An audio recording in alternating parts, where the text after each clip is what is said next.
Hey guys, in this video, we're going to take a look at how you can disconnect a private share communication message on the Samsung Galaxy S23 series.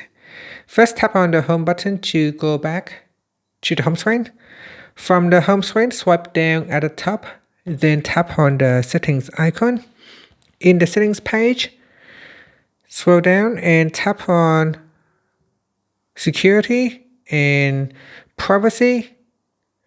Next, we scroll down and tap on private share.